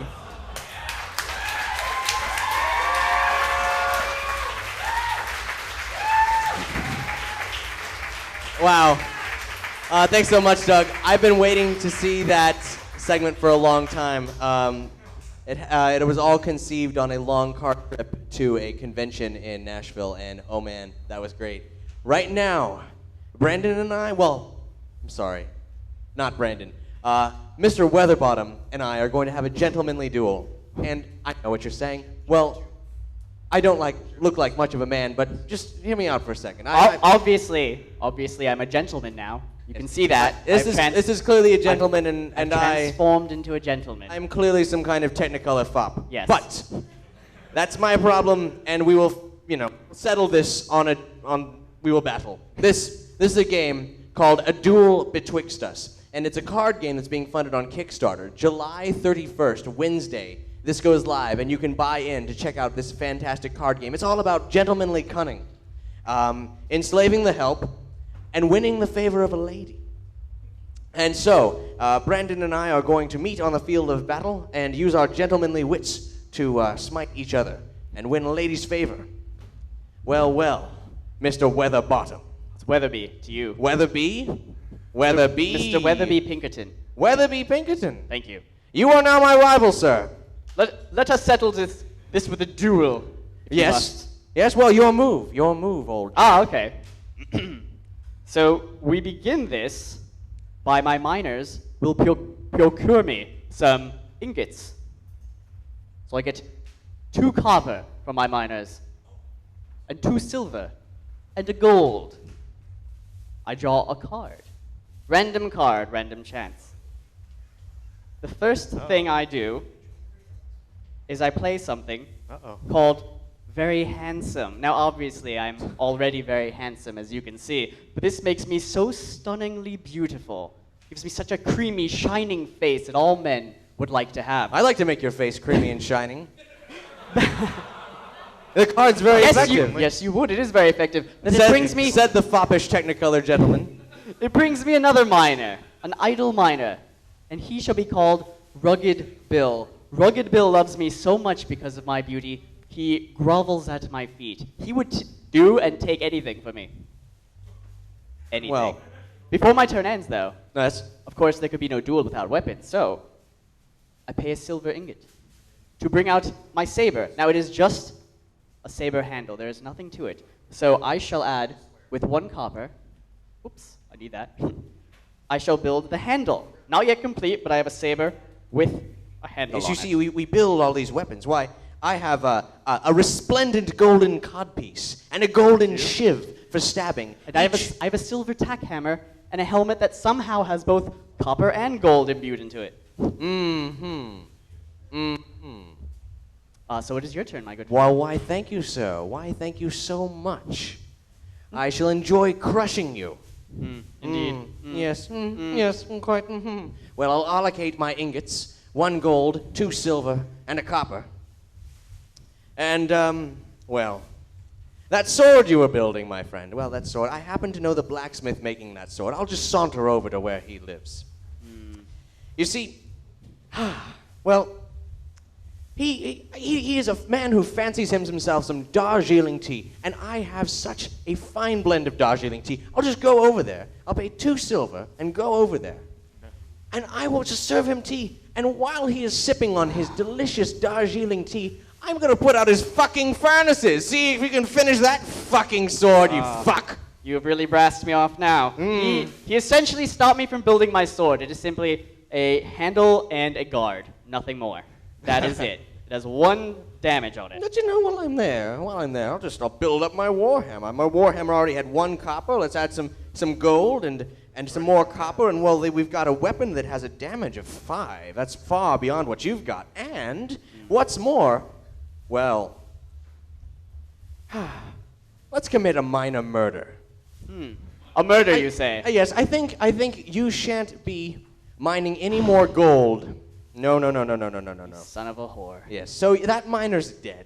You have a dead miner. That means you don't have enough miners to mine the gold. As long as it wasn't Rugged Bill, I don't give a shit. Should have taken out Rugged Bill. I need my Rugged Bill. Well, you know what? I challenge you to a duel, sir. A duel, you odds are stacked say? in my favor. Yes. Indeed. Well, on the table, we have 2 duels already in play, and we'll see which one we choose from this. We have Hammer Time, in which we only use hammering weapons, and also Face Smash, where we only use bludgeoning tools like our shields. But the one I've just drawn is called Throw Everything. In this card, well, anything that we have, all items, must be thrown as weapons and they all go away. That's the mad dash that this foppish gentleman likes to play, so well. I see. Before you begin, though. Yes. I play a trick. A simple trick. Costing a silver ingot. What I do is I sneak behind you and I kick sand and grit into your eyes. Ah, damn reducing you, your combat potency by 2. Thus, so far, I'm winning this duel. You dirty, dirty, dirty skink! Wretched called boy. worse. Well, well, well. I will take off my resplendent golden codpiece and cast it at you, sir. Bringing you up to 1 damage. Yes, I was at -2 before from that attack, but now I have 1 on you. I have 1 on you. So now I'm losing this duel, but I think to retaliate, I will throw my silver tack hammer at you. Oh! Oh, are you throwing a hammer? Bringing me up to 2. Well, fine. And now fine. I'm beating you by 1 again, sir. You know I have a golden shiv, and right in your face. You dirty little bastard. 4 to 2 now. Well, I will take my helmet and throw it at your nether regions. Oh! Now I'm winning. I needed those. They were terribly important to me, and you've sullied them with your crushing blow. It's 4 to 6. So far, I'm winning this duel, sir. Well, you do know I have a warhammer here with 5, I know. 5 damage, Oh, sir. I know. I'm going to throw it at you. I'm not going to hold back. You're Go going for it. down. Go for it. Warhammer in your face. I have 1 final trick up my sleeve. Minor Martyr. My minor rugged bill, while the hammer is flying at me, throws himself in front of it, decreases the damage by half. I only take 3 damage, and Rugged Bill lays there helpless, dying. Poor Dying. Rugged Bill. Poor Rugged Bill. He would have done anything for me. His spine was crushed by my warhammer. I meant that to go into your guts, He not poor Rugged would Bill. have taken me all the way inside. Is there no justice in this world? No, apparently not. That a miner named Rugged Bill? But you killed Rugged Bill, and so we are He's at an gone. even standstill. But Yes. alas, I have the handle of a saber for 1 damage. You and I son- toss it at you. No! Thus ending this duel, and I have won the favor Son of a bitch. of a lady, which I shall take from you. I And I will call that lady Priscilla. Not That lady Priscilla. will be Priscilla. She And was my fairest I flower. intend on taking her home tonight and ravaging her with savage intent. By the time I'm done with her, I don't even know if you could call her a lady. I shall leave a gaping void betwixt her nether regions, the likes of which no woman has ever seen. And you can have her when I'm done. Sloppy seconds. I shan't take her. And so this duel is over, and I have shall won the reject day, somehow. And that Woe is the is duel me. betwixt us. A duel betwixt us. A Duel Betwixt Us goes live on Kickstarter July 31st. It's a Wednesday. You can buy in to Very this fun. wonderful game. You can get your face in the game. All kinds of perks await you. So please, check out A Duel Betwixt Us on Kickstarter. And now, once again, back on the mic, Shammers! Mic work? Yeah, mic works. Okay. This song is about Pokemon Snap. How many of you played that game? N64 Classic. If you haven't played it, get on eBay and grab that shit, because it's good. And for those of you that aren't aware, it's about Professor Oak, this old professor who has a 10-year-old come to an island and do his bidding by taking saucy photographs of Pokemon, and then he brings them back to the lab where Professor Oak rates them, and the two of them make sweet, sweet love. That's not really the plot. That's kind of weird. But the game is pretty sweet, and it's called Pokemon Snap. So for this track, I'm going to have you snap again. So it'll be like, also there's one other call and response thing. It's a very normal hip-hop thing. So if I say the words, aw, snap, that's your cue as a crowd to say, Pokemon Snap. So let's practice that real quick. You ready? Aw, snap. Pokemon Snap. Very beautiful. So, and now here's the challenge. Can you do that while maintaining a snap? Can we handle that? No? All right. Well, let's try and make it a train wreck. Too soon. All right, so we'll get a little snap. I lived in Spain last year. It's okay. All right. So let's do it. Boom, boom. Snap. Snap. There we go. All right. The song's about Pokemon Snap. Beautiful. You think Picasso is fine art? I'm the boss, snapping nudes, throwing food at Badoo from a minecart. Hey Pikachu, let me take a peek at you. I'll take it to develop, that'll take a week or two. You playing peekaboo? Let me throw this thing at you. If you really shut or shot, my Jigglypuff will sing to you. Go back to the lab and develop it. My stack's looking fab wrapped in the cellophane. You don't approve of my red room process? It's a game where snapping Mew is harder than the Loch Ness. You a lame name rapper like a soldier boy, I'm the famed Ash Ketchum snapping Polaroids. Snap, snap, snap it, girl. Snap, snap, snap it, girl. Snap, snap, snap it, girl. Snap, snap, snap it, girl. Aw, snap. Take a step back, don't forget your lens cap. Snap, snap, snap, snap. It's a Polaroid ride, shake it just like that. Welcome back. It's Oak on the track, gonna get your deck wrecked. 21, son, blackjack, wouldn't you like that? Saplings and lilacs, overseas trees making G's, then I fly back. I'm up in the lab writing my thesis. Police don't believe this. Pokemon genius. The Pokemon report is paying dead presidents to anyone who wants to sell them photographic evidence. Supervision, children, chicken, little children killing millions. Focus on a real estate that's valued in the billions. This one's nice, but this one's shit. I'm a man past my prime. Don't waste my time, kids. Snap, snap, snap it, girl. Snap, snap, snap it, girl. Snap, snap, snap it, girl. Snap, snap, snap it, girl. I said, aw, snap. Pokemon snap. Take a step back, don't forget your lens cap. Snap, snap, snap, snap. It's a Polaroid ride, shake it just like that. Here, take these, they're called pester balls. And on the Pokemon, they work best of all. I need you to snap and snap just like a Gatling. Professor Oak spoke, I'm the rapping sapling. You know what that means, the Kodaks are snapping. Take a snap as I snap at the Ghastly. I take a snap at whatever you throw at me. And I'm so slick Rick that you can call me Astley. Y'all come at me. My Gengar hosts of ghosts will break throats and bones, the windpipes close. My mic flows like a Mudkip's lips. I be macking it the most. Sorry you were close, kid. Break out the camera boasting. Zooming on no focus. My photo was taken the closest. Pokemon trainers that know this. Make them do different poses. Some of them even exploding. Camera overloaded from the film that I'm exposing. Aw, snap!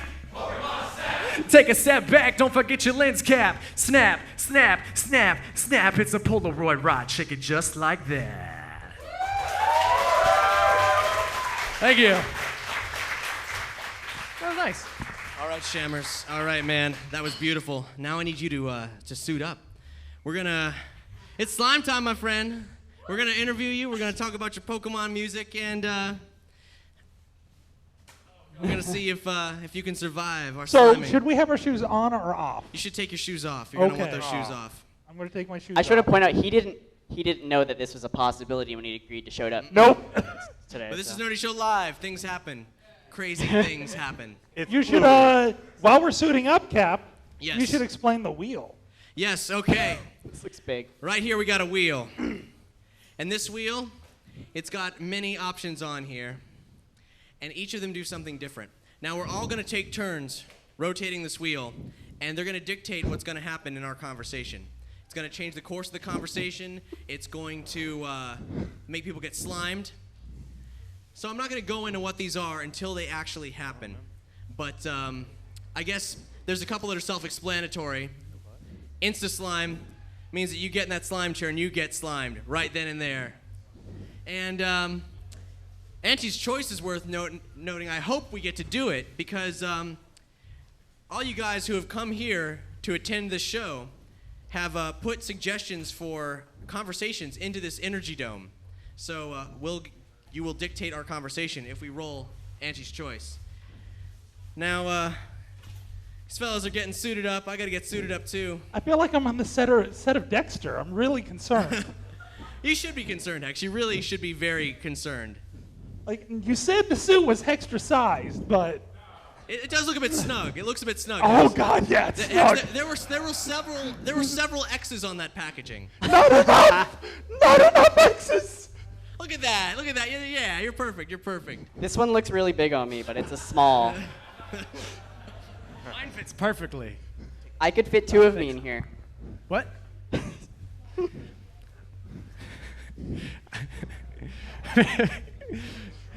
We look like marshmallows. It does remind me of Charlie the Chocolate Factory. Yes. I am All right. honestly concerned that if I sit down, it will rip. Sit down. Let's see. Let's see. Oh. Woo! You Sat did down. it. You did it, everyone. Very good. I've never received applause for sitting before. This is a new and strange experience. I feel like I'm wearing hammer pants, but they go around my entire body. I feel like you should be smashing New York Stay Puft style. Don't make a sequel. We're marshmallows. Right. Yeah. Make some meth. All right, guys. Oh God. Does this stuff wash out of clothes, just in case? First, don't know. we're just gonna It's live. we're gonna casually interview Shammers. All right, so So Shammers, come yes. back over here. Come back over here. Don't come back over here. Stay over there. sit on the couch. Let's talk. Let's have a chat. All right. You've been busting some Pokemon rhymes. Yes. Because I just made an album. Well, I'm 80% done with an album that's entirely about Pokemon. And it's kid-friendly, unlike this live performance. Cool. Okay. And to keep it nice and gimmicky, there's a red version and a blue version with exclusive tracks on either one. Oh my gosh, that's Yeah. amazing. What are you, the Smashing Pumpkins? Yeah. I'm Tom York, breaking boundaries.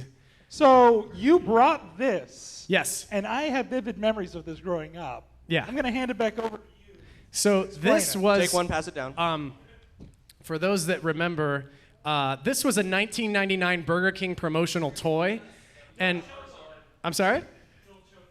Don't choke on. Oh, yeah. So there, children choked on these, so they were recalled, which gives them a bit of rarity. Like, you could go to Burger King and get a big kid's meal, and it would come with a little Pokeball, or you could pay like $5 and get this one. And inside are these 24-karat plated cards of 6 different ones, Wow. and little certificates of authenticity inside. I have legit never seen one of those before, and when you opened it and it just glistened, I was just like, holy shit. It's beautiful. That's got to be the greatest like fast food promotion of all time. Tell me about it. And for like $5, I mean, this is Yeah. you know, yeah. So I was on Craigslist looking up Pokemon toys, as we all do. Am I right? Why didn't you talk about this in dark places on the internet? Well, so this lady was like $20 for the whole set, and this not only did she have these with the certificate inside, but she had the boxes too, like the original packaging blue boxes that they come in. What? All 6 for $20. And Wow. And these that's things when you sell decided to be a individually. Pokemon rapper? And that's the moment I decided to be a Pokemon rapper. These things sell individually on eBay for like, 30, 40, $50, especially with the certificates. So I was like, yeah, I will take all 6 of the collection and take these off your hands. So I'm now the proud owner of all of the 1999 Pokemon Burger King Pokemon toy collection. That's really cool. Snap. Yeah, I'm glad we snap. talked about that before we moved on the conversation, because you need to put that thing away right now somewhere safe. Save it. Things are about to get messy. I'm going to put it by the laptops. Okay. The first spin is mine, then it's going to go to Hex and so on down the line. We'll see how much time we have and what we can accomplish and what we're going to get when we spin this wheel of destiny. Spin that wheel. Yeah. Man, that was a good song. And that Ninja Turtles soundtrack for the first movie in 1990. Really good. Oh, shit. Host swap. Host swap. Everybody move. Oh, God. Everybody move. Host swap. Host swap. Oh, God. Oh, God. He's right back where he was. Oh. That didn't work. You screwed up the host swap. Hey, Cap. Hey, Hex. Hi, I'm Hex. How are you doing, Brandon? I wrote a book. I'm Brandon. I talk about poop. Non-stop. I'm super loud. So loud. I am nobody because no one was sitting here. You should be sitting here. Oh, God. Hi, I'm Hex. Wait, no, you were Hi, Hex. Cap. I don't know. Let's spin the wheel. Spin the wheel, Aaron. Spin the wheel. I'm next. Someone spin the wheel. No, he's Hex now. You're Hex now. So You're Hex. Spin the wheel. Do it. Do it. I'm still Hex. Don't push out. If it lands on it again, we're switching it. Oh, Red Snapper! Very tasty. Now, Hex, you can either take the Red Snapper or go for what Tony Son is bringing in the box. I'll take what's in the box. He took the box. What's in the box? Nothing. Absolutely nothing. Stupid. You're so stupid.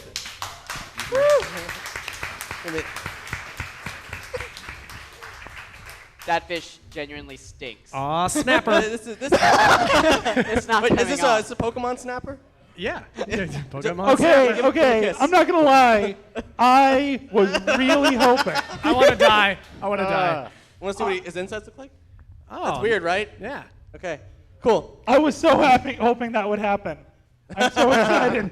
Would that be a goal? Is it a life goal? The spine.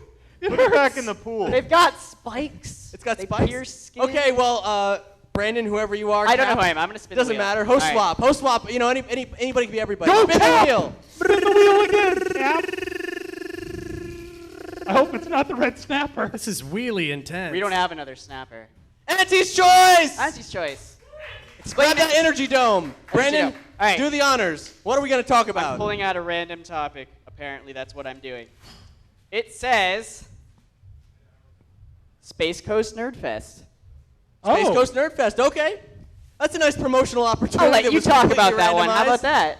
Space Coast Nerd Fest is a thing that's happening in 2014. It's over in Titusville, and there's some rumblings about some cool guests. Beebs and her Moneymakers are going to be there. The one-ups are the gonna be one-ups performing. Yeah, and Nerdy Show's going to be there, which is cool. And I heard that Space Ghost may actually be at Space Coast. That's true. Well, that's where he lives. So as far as eclectic startup conventions happening in Central Florida, that is definitely one to watch out for. Space Coast Nerd Fest, check it out. Hex, spin the wheel. Okay, I'm spinning the wheel. No one's gotten slimed yet. What the hell? Yeah. Bring it. Slide. Action. Slime.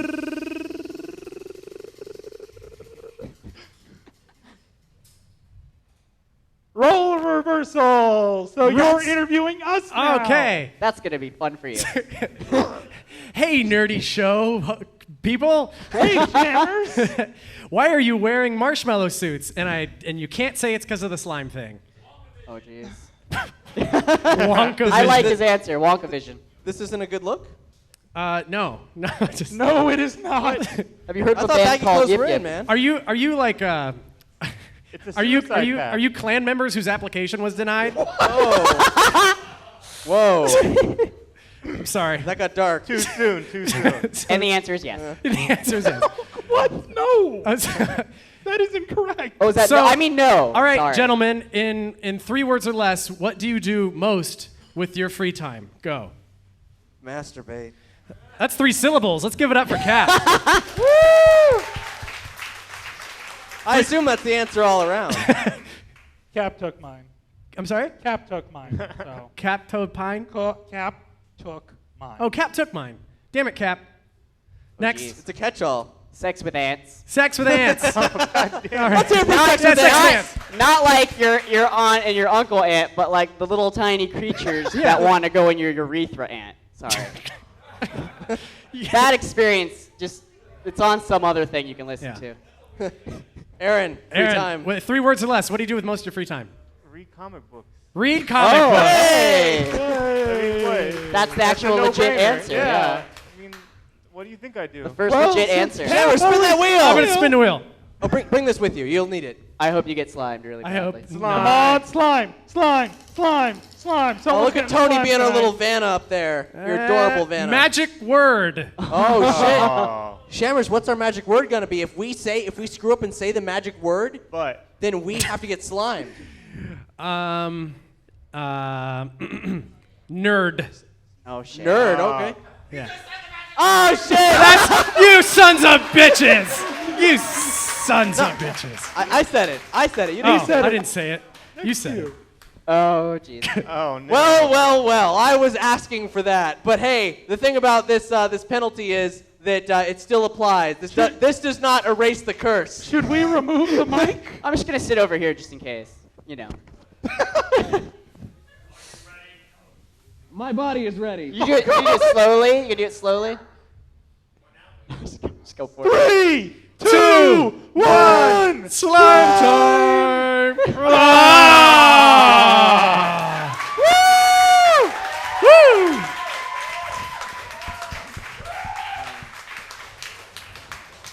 And Tony got slimed too. It looked like you had an accident. Oh man. Well, how fun was that, Cap? Oh man, so good. So good. And your mic still works. Hey, Shammers, how's it going? That's going pretty good. Woo! Yeah. I That's can't on actually see Facebook. anything. I'm totally blind. You look like that librarian that got slimed in Ghostbusters. Funky. Well, I guess it's time to spin the wheel again. Oh, goodness, no. no. I can't see. All right, there it is. There it is. There it is. This is miserable. No. The I hope- slime I smells hope like he gets- lime. Wheel of morality. It turn, is turn, probably turn. made out of Jello. That Oh, actually- swap! Oh Jesus! Oh God! God damn it! Hi, I'm Aaron. Wow, who's now. next? Wait, so hold on. Am I no, I'm Shammers no matter what. Shammers. You're the I'm Talk about Aaron. Pokemon. I I'm talk, next. I talk like a 5-year-old I rap child. really well. Someone spin the wheel! Oh Jesus!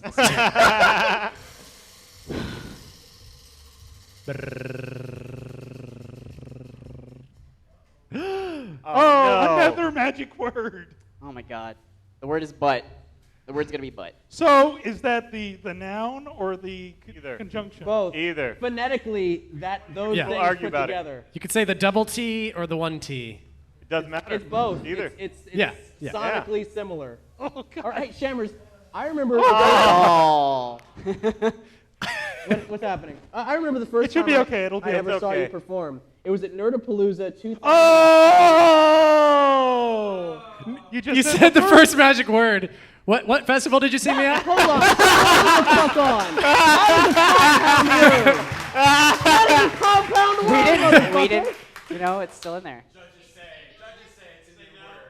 It's a new word. New word, so it's all cleared? New word. I win. Is there a huge hole here? Yes. Oh, Yes, wow. there is. There's a hole where? Check that out. What? That's weird. Okay. Dude, you did the open mic night, or not, you did the open mic thing. It was early in the morning at Nerdapalooza. Yeah. That was, and I remember it was great. You were the best one. Hey, thanks, man. He rapped about how Warcraft is racist. StarCraft. StarCraft is racist. I was close. How is StarCraft racist? In StarCraft, you have to pick one of 3 distinct races: the evil alien Zerg, the advanced race Protoss, or the human Terran. And then you choose your race, and then you combat the other races for world domination. The game is inherently So racist. it's realistic. Yeah, it's realistic. You're I feel weird talking about racism wearing this suit. Yeah, let's avoid that, please. So let's spin the wheel! Someone spin. Someone, anyone, spin the wheel. Meat spin. Oh, not meat spin. You We're done with spin that. me right We should have put round, meat spin baby, on there. right round. Role reversal! Oh no, spin it again. Spin it All again. right. You Spin it did again. that one. Spin it again.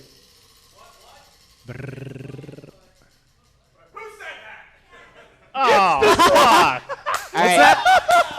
Instant slime. Instant slime. Woo! Yes. Yes. 3, 2, 1. slime! Yeah. Oh, yeah. What happened? Took it like a trooper. Nice one, Tony. And that's what happens in a live recording. Yeah. The chair got more slime. Oh, sometimes, I would sometimes like your shots to- don't fire, you know. I'd like to say that Aaron is an amazing good sport for that, and go spin the wheel before he slimes me. How does that slime taste, Aaron? It should have a very familiar taste for you. Can you figure out what it is? It tastes like. It's from me. What is it? You've been eating pineapple. I have. And mango. Host swap! I'm sick Again. of host swap. I'm gonna go back. I'm not sitting over there because Sit you over got there. you got All right, slime all right. everywhere. Again, right here. again, My again. own. All All right, one more spin, All right, here we go. Let's so we can end these spin. shenanigans. Meat spin. Please slime. Once more with feeling. Once more with feeling. Once more with feeling is where you can only continue the conversation by singing or rhyming or something like that. What if we can't sing? If you don't do it, you get slimed, my friend. Oh, this feels really good. Aaron, on how my are you feet. doing? So, Sir. gentlemen, I think this went really awkwardly. Is there anyone who wants to get slimed just for fun?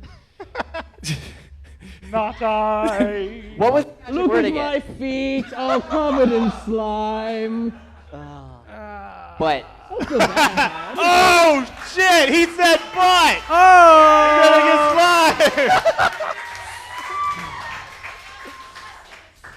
I hate my life. Put up, Brandon, my friend. Is there still slime in there? All right. Yeah, take these. I've learned my lesson. Mother. Yeah, lean back. Lean back. All right. All right. Tuck. 2, 1. Slime. There it is. Oh. Yeah.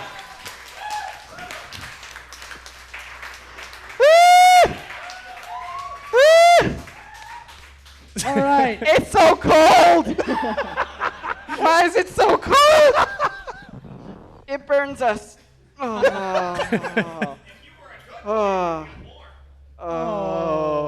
Now we're gonna get cleaned up, and This when feels we just come like back, my we're gonna mother's play one of our last game of the night, a little something called "Who's That Pokeyman?" Yeah, who's that Pokeyman? Pokeyman. Who's that Pokeyman? All right, guys, we got a little bit cleaned up, and now we're gonna play Who's That Pokeyman? It's like the game you know with the Pokemon silhouette. To my left is Team Red, headed by Shammers, with his teammate Ernest. Yeah, You Team guys- Red. You guys feeling confident tonight? Yes. You guys are Pokemasters? Pokemasters. All right, Team Red. We got Jay Jones and we got Chris Allen. Guys, this is tough competition. You got a guy who's had a whole album about Pokemon. Do you think this is an unfair advantage? Absolutely not. I know his Poke knowledge. I got him beat. We're gonna catch them all, baby. We're gonna catch them all. They're gonna catch them all. Oh, Okay. man. Okay. So we're gonna go with Team Red first. Well, no. Here's how we're gonna do it. We're gonna show you a Pokemon silhouette. We're gonna see some hands come up, and then we're gonna find out who's that Pokemon. Are you ready? Yeah. Not you, Hex. Oh. Not you. Teams. Red team, blue team. Are you ready? Yeah. Oh my God. This is like a public access show. I swear to God. All right. Let's do this thing. Who's that Pokemon? Shit. Oh, who was it, Hex? Who was it? It was Ernest. Ernest, who's that Pokemon? Giraffic. Oh man, you got it. 1 point to red team. Wait, blue Yeah, team. What blue blue team. 1 point for blue. All right. Who's that Pokemon? That was Jay Jones all the way. B-Drill. It's Beedrill, guys. It's Beedrill. Okay. All right, I'm gonna get a little perch up here. You guys ready? Audience, say it with me. Who's that Pokemon? Shit. Jay Jones. Jay I saw Jones Jay again. Jones. You just had your hand up like you were born there, but you guys want to confer a little bit so you can see who's gonna give the answer? They're having a disagreement. Okay. All right. Okay. Jay's got it. All right. I'm going to go with Tropius. Is it Tropius? Oh. It is Tropius. That's a naughty Sexy Tropius. Tropius, though. I don't know how I feel about that Tropius. I think that's the research Hex was talking about. No! That's a Tropius with some junk in the trunk. All right. You guys ready? Who's that Pokemon? Well, for real. Jay Jones's hand was first. Yeah. Is that a Metroid? It's a Metroid! That's my favorite Pokemon. Well, turns out that Pokemon is not the same as Pokemon. All bets are off. You guys ready? Ready. Who's that Pokemon? Shammers. Shammers all the way. Shammers, I know you got this one. Goomba. It's Goomba. It's not Goomba from the Super Mario Brothers film. It's a classic Not a Goomba. Pokemon. Though that one's looking a bit like maybe Mario 3D Land. Yeah. Or the new Super Mario Brothers, maybe. Yeah, something like that. You guys ready? Who's that Pokeyman? I saw Jay Jones. Jay Jones again. He is fast. In bed. They're having a discussion. Oh, oh man. You guys, okay, you gotta call it. 3, 2, 1. What is it? We're gonna go with Slimer. It's Slimer. Who's that Pokemon? Oh, Ernest's hand was up, Jay but he put Jones it back again, down. killing it. Who was it? Ernest had his hand up, but he put it back down. So I got to give it to Jay Jones. Okay, man, dude, you're gonna be banned from this game. You're too good. You're a pro. You're a pro. Who is it? I believe it is Canine Master. It's K9, guys. Who's that Pokemon?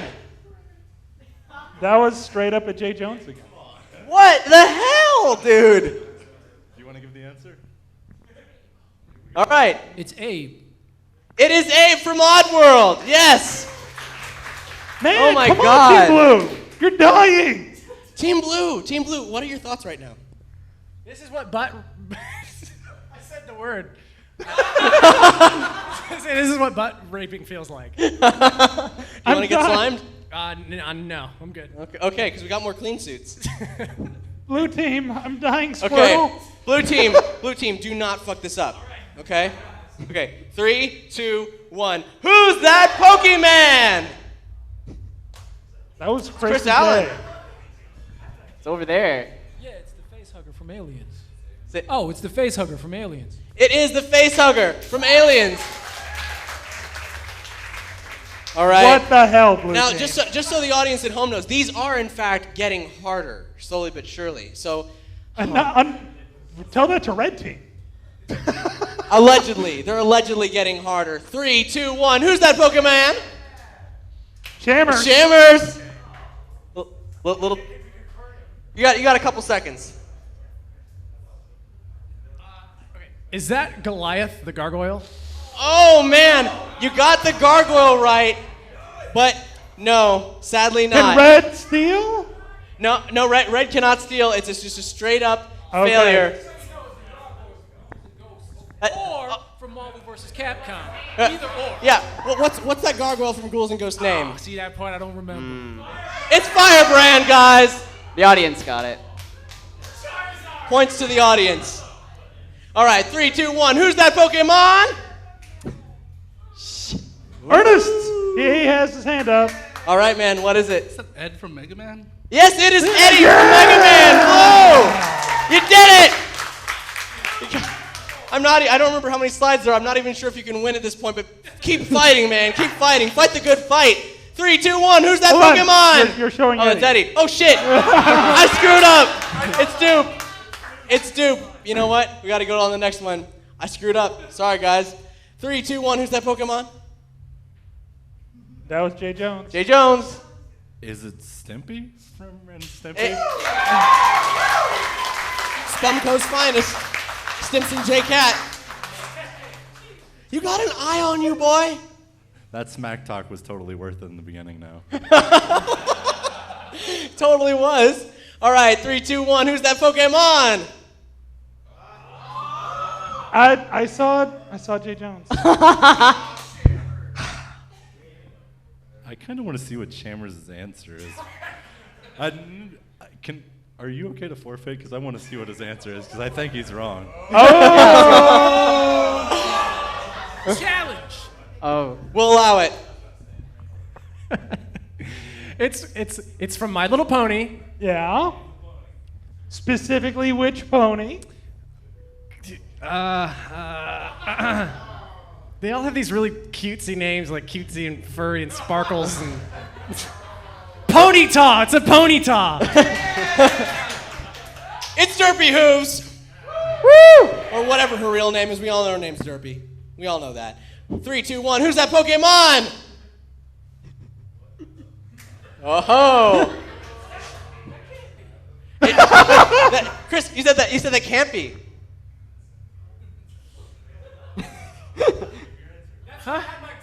You sure? Nah. Is that the ship from the last Starfighter? No. Oh, man, you were on the right track, but you know what? It's Starbug from Red Dwarf. Yeah, go obscure. Yeah. The back is almost the same. Like, if you look at it, has anybody here ever seen the last Starfighter? Yes. It's very close in shadow, dude. Really close. That's true. I hadn't even considered that. We got a couple more. I mean, we know who won, but you guys want to keep playing the game, right? I thought you might. Let's see this thing through the end and see how badly red team is going to rape blue team. After the show? Okay. 3, 2, 1. Who's that Pokemon?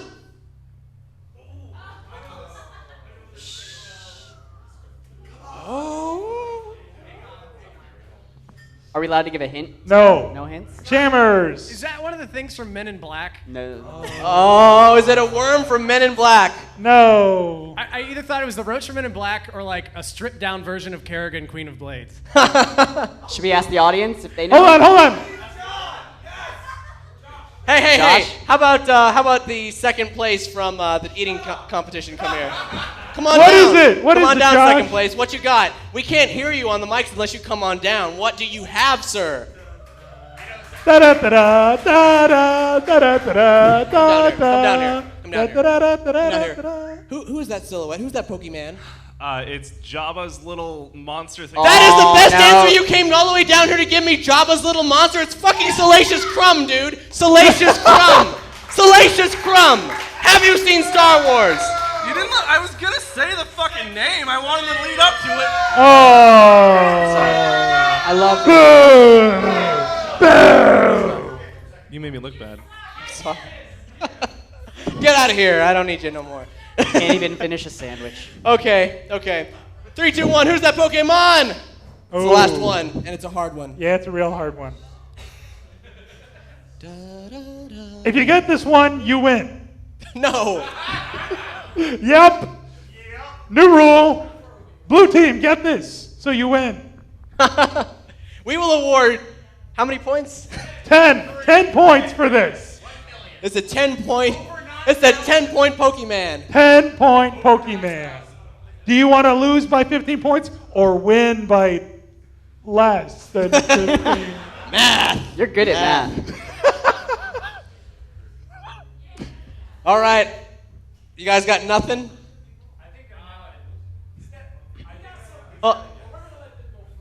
Okay. We're both going to guess before I reveal anything. We're not going to give any reactions. We're just going to go blue team first. Both have a guess. Okay. This is a bad guess. Is it that thing that follows you around in portals? No, it is not. Told me to say Wilmer. Wilmer.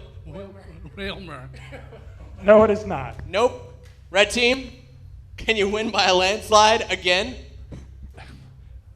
It looks like Kirby's cooking pot, but but that's my guess. He might have a guess as well. It looks like the flying drone from Metal Gear Solid. Ah, a cipher. However, no. It's from comic books. It's Booster Gold's best pal, Skeet. Thank you all for playing Who's That Pokemon. That was Jesus, man. Okay. I believe you knew that.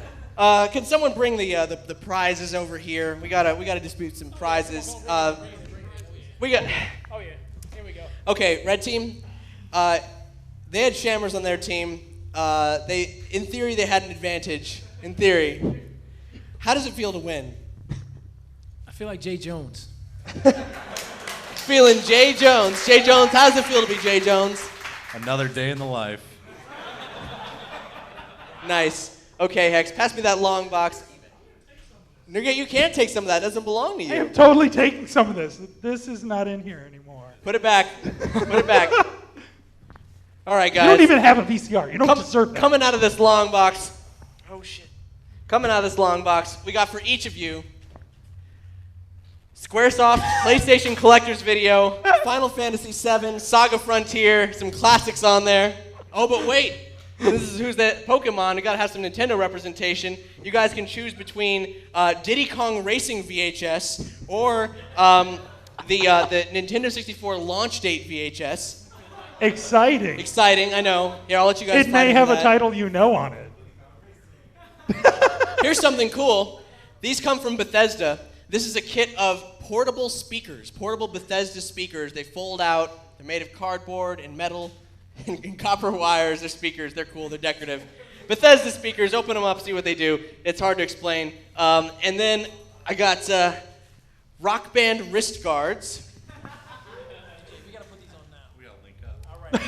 And here's something you got to fight for. This is it's a Pokemon stylus. It's that little fire pig. I don't remember his name. Who is it? Tempig. All right, so we got that. We only have one of them, so you got to fight over it. Oh yeah, and I forgot a prize for the winner. Adam, you get this Splinter Cell hat. See me after the show. All right.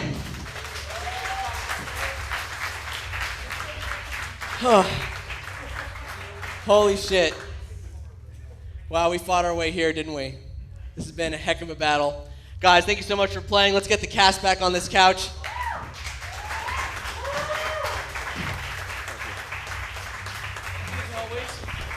Yes, yes. By the way, oh snap!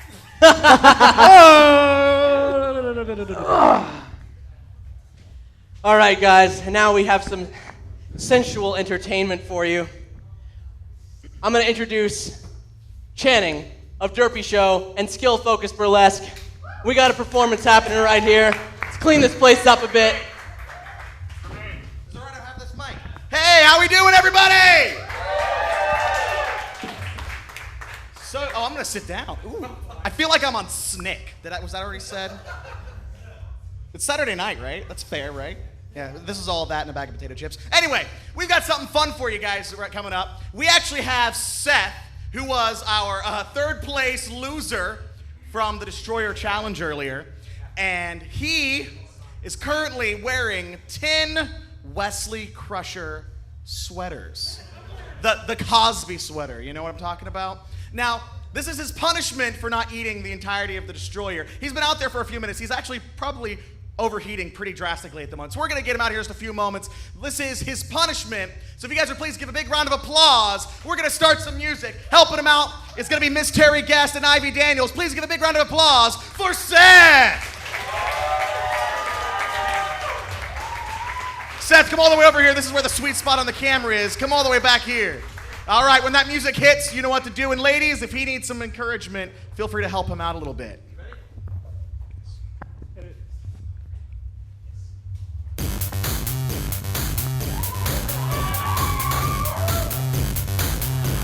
Oh yes, Bright Mermaid is in the house. Are you ready for some midnight chip tune party rock? Let's do this, baby.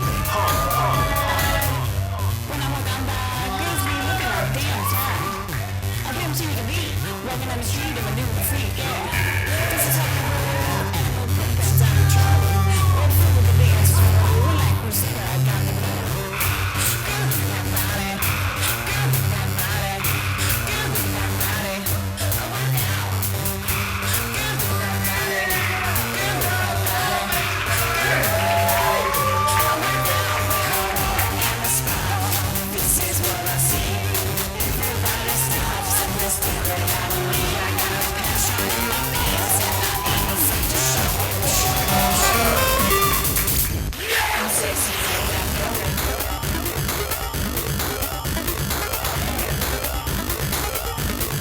You're halfway there at 5!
the Sanders.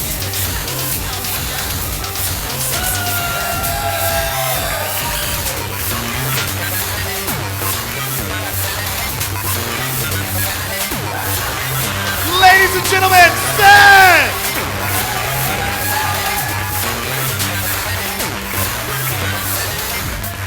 Seth, I want to shake your hand. Thank you. That's very nice. But I want to shake it up here. I feel a little better than shaking it down here, but up here. Oh, I've been much closer. All right. Seth, once again, everybody, please give a round of applause as well. Yes. For Ivy Daniels and Miss Terry Guest helping us out from Skill Focus Burlesque. I'm going to pass this back over to Cap. Thank you. Oh, Channing, thank you. Channing, thank you so much for for making things so sexy in here. All right, guys. This has been one of the weirdest things we've ever done. I don't. We should probably have an exit survey on the way out. How did we do? I guess. Thank you so much for watching this. Thank you so much for being here in this audience. If you like what you saw, like us on the YouTubes and subscribe to this channel and see what else we do. There's probably more Nerdy Show Live in the future. We can work out the kinks of this one. So if you want more videos, just pop over here. There'll be a button in space and time and everything. Thank you so much for watching. I'm Cap. I'm Hex. Hi, I'm Brandon. I'm Shammers. It's been a fun time crashing with you at Nerdy Show Live.